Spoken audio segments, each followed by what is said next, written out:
right, guys, welcome to talk about episode 2 with the Pedal Guys. I'm Dane. I'm Sam. And today we're going to be tackling a couple different topics that have been out there.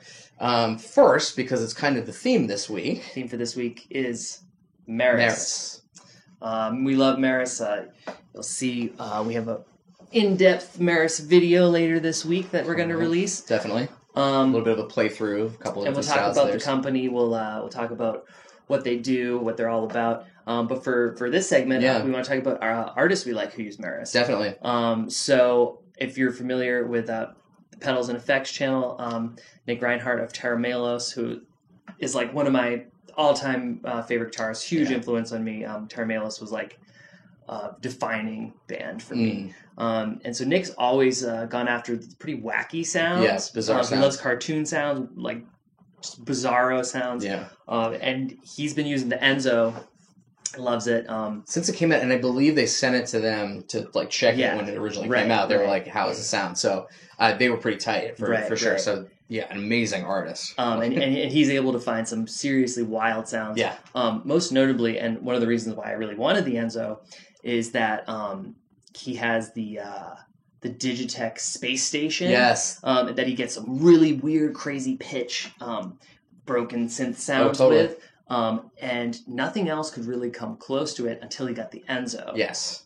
And so when he talked about that was like the big impetus for me to be like, oh man, maybe I should pick this up. Get the Enzo. It's kind of funny because both pedals are gold, yellow colored, right? Or mustard yellow. I wonder if that was an influence. I don't know. Maybe partly. Maybe. I mean, a lot of classic synths were influenced, but I think who knows? Maybe that was too. Maybe I don't know, but hey, either way it came out. It's a fantastic looking pedal, right? And Nick and Juan both, I think, because Juan was playing on bass as well, right? So that it tracks between both guitar and bass. So well. Yeah. And then another artist who uses Meris, Dane just introduced me to. So it's the art. She goes by Noveller as an artist, but her name is Sarah Lipstate. If you want to look her up on YouTube, but she actually does both film composition, so scoring for movies. And she's been playing in Iggy Pop's band, which is kind of crazy. Cool. I didn't know that. So of a lot of different, wide range of effects. She's a fantastic player. Has a gigantic pedal board, like massive. I think it's two big ones actually. Yeah, Nick does too, actually. And Nick does too. So there you go, pedal people, right? Pedal people, you gotta get Meris. But she's the one to check out if you really like kind of moody, spacey stuff. The Mercury 7 I know gets used a lot on her stuff, especially the swell mode. Very cool. And that the kind of way that she can create a bunch of textures underneath. Very cinematic. Very cinematic. So Sarah Lipstate's another one to check out. Noveller is the artist. So if you look it up on Spotify, look for Noveller, YouTube, Sarah Lipstate. Absolutely. And if you don't know Terra Melos, they're math rock. They're like one of the purest, most crazy math rock bands you've ever heard. Wild sounds. And like some surf influence, punk influence. They're incredible. So if you don't know them, you definitely should. Yeah, Nick has been doing some good stuff. He just put out, and I'm going to lose the name of the album right now, but he just put out another album that we'll probably review in the show at some point too, because I think you would really dig it. Solo? No, it's with Disheveled Cuss. Oh. Okay. It's his weird like other side project band. Okay. But this came out probably a couple weeks ago, and it's like. It's that I'm trying to think. It's like the surfy kind of sound like you were describing, but with a lot of like Pete and Pete era soundtrack and like punk thrown in. Hell yeah! So I'll share the link to you. But Disheveled Cuss is the name of the band. Their newest album is. Did you ever hear Big Walnuts Over Yonder? No. I think it's called. It was him with the dude from Wilco. Oh, Jeff Tweedy. Yeah, I think so. Really? Yeah. Or Nels Klein. Nels Klein. Yeah, I think it's him with Nels Klein. God. Nels Klein is my favorite guitar. Really? My guitar god. There you go. I bought pedals because of Nels Klein. Nice. Nels Klein is legit. He's crazy, but he's legit. Yeah. Yeah. So needless to say, really cool artists use Meris. Yeah, and you should too. Those are two examples. Right. I'm recruiting you to the Meris army. But no, those are two examples. Uncle Sam wants you. Uncle Sam to use Meris. My nephews do call me Uncle Sam. Do they really? Yeah. Born on the 4th of July. All right. So the next topic I wanted to cover is Supro. Yes. Supro USA, which is the revived brand of Supro. So back in the day, Sears catalog? I think so. It was like I think it was the 50s, 60s. Supro was like a budget brand, guitars. Yeah. I don't know. I think they were made in Japan or... They're made on a particle board. It like, was a mess. Yeah.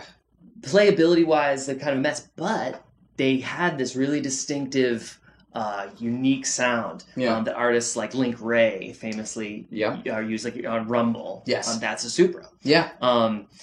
In more recent years, David Bowie used one.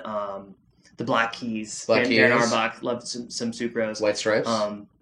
White Stripes an airline, but very similar. Very similar, probably made in the same place. I mean, certainly, and he actually, one of his other, if you see him with it's like a beige thing with F holes in it. I think it's either a K or we had a red one early on. Jack had a red semi-hollow K.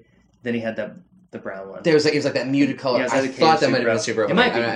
I can't remember. Either way, these were all the same era of guitar. They also made amps.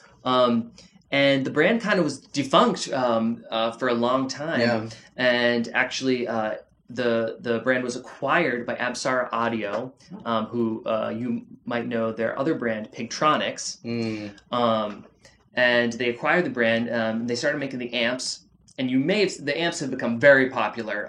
They're really incredible. They kind of take on vintage Fenders, I would say. Oh, yeah. On par. You have one? It sounds incredible. Maybe better. Really awesome, but I feel like the guitars that they're now making are only maybe just starting to get hip. I feel like they were kind of going under people's radars for a while. Yeah. So this one I have here is the 3 pickup Hampton. I've owned the Silverwood, which is the 2 pickup version. Right. Same body shape. I think a shorter scale length.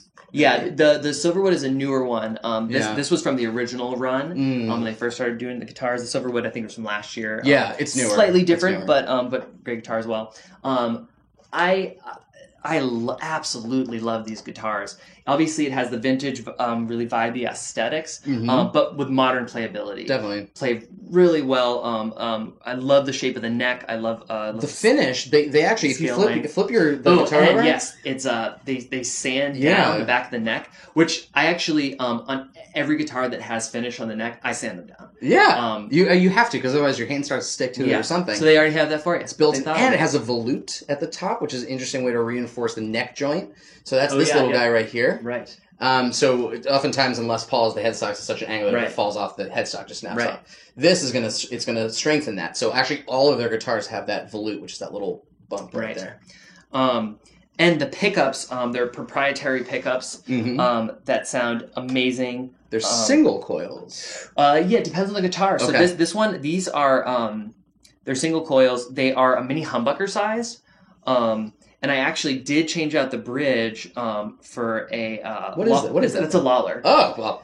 This is a Lawler custom mini humbucker. Nice. Not that the bridge didn't sound good, because it did. I just wanted to see if I could get more humbucker sounds, like straight up humbucker sounds, because these are very round, warm single coils. Yeah.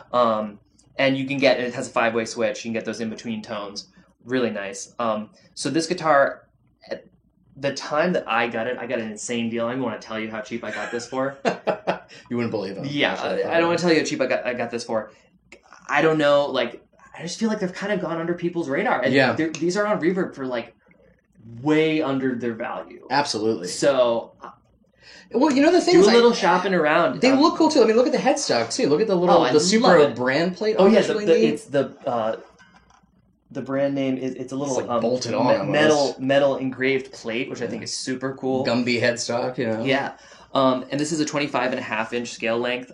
So I usually have this tuned down to C, and it maintains that tuning really, really well. And I will say with mine too, I think one of the features that I really like, it's something I like on the Jazzmaster, trapeze tailpieces give guitars a different kind of feel anytime you switch this up. String throughs have a different sound. Yep. But especially on a longer scale length, you're going to get a lot more sustained resonance. And then you also get the you can play behind the bridge. The weird behind the bridge stuff. Interestingly, the brand was now recently acquired by D'Angelico. Yes. From New York. Mm-hmm. Oh, and by the way, Apsara Audio and Supro USA, they're based out of Long Island. So USA company, they for these guitars, they're made Indonesia. They're made in Indonesia, but they're set up in America. In America, yeah. So they all, and by the way, the Indonesian factories are like incredible. They're really nice. Incredible. My PRS is from the Indonesian factories are like pretty top notch. They're amazing. Yeah, the quality is incredible. I didn't have when I picked mine up out of the box. I didn't have to do anything to it. I didn't have to set it up. I didn't have to change the strings. Everything was like I don't know how guitars arrive like that. Yeah, you know, I didn't know they did. You know, I always have to take them in to get set up. Right. But man, low action, really nice sound. Right. That single coil sound that was a feature of, and actually, if you check out Eastwood guitars, which are doing the Repro Airlines now, you can buy the classic humbuckers that are single coils. Right. But they're humbucker size. They're the real thing. Sam's got minis. Right. But in the other one, they're literally humbucker size single coils. And they're not P90s. Yeah, it's different. It's a different thing, and they take fuzz really, really well. Yes. But they also clean up really well. Country, like any like plucky stuff, it sounds almost like Telly sometimes. Yeah. The one I had, at least the Silverwood. Right. On the bridge. You can get Telly tones. You can get Les Paul tones. You play heavy stuff on there. I play heavy stoner metal stuff with this. Yeah. So yeah, it kind of does it all. And so I'm really interested to see where the brand goes now that it's been acquired by G-Angelico. Yeah. Because they do amazing jazz hollow bodies and stuff. Yes. And so it'll be interesting to see Supro now start to actually, they just released a couple of new semi-hollows. Very cool. I think before the acquisition. So now I wonder if they're going to be able to branch out and do a little bit more. Even more, maybe like, I think they could kind of take on Gretsch, for like the vintagey hollow body thing. Totally. We'll see, man. I love the brand. I think Gretsch is like its own weird thing. Like I would almost like instinctually now from like just being affected by the industry. Yeah. I would go towards this versus a Gretsch. Well, let me tell you. Have you ever played the Electromatic? The like cheaper Gretches? The Electrojet, I think, was the only one I've played. And how was it? That was pretty good. They're okay. Fine. They're fine. They're okay. They feel kind of cheap. Really? The Electromatic ones. The more expensive, like made in Japan ones, are great. And obviously the vintage ones are great, but the newer, like made in Japan, higher end ones are incredible. But the cheaper ones, they're kind of lacking for me. The cheaper Gretches. Okay. These are the same price point, and they feel like plus $1,000 plus guitar.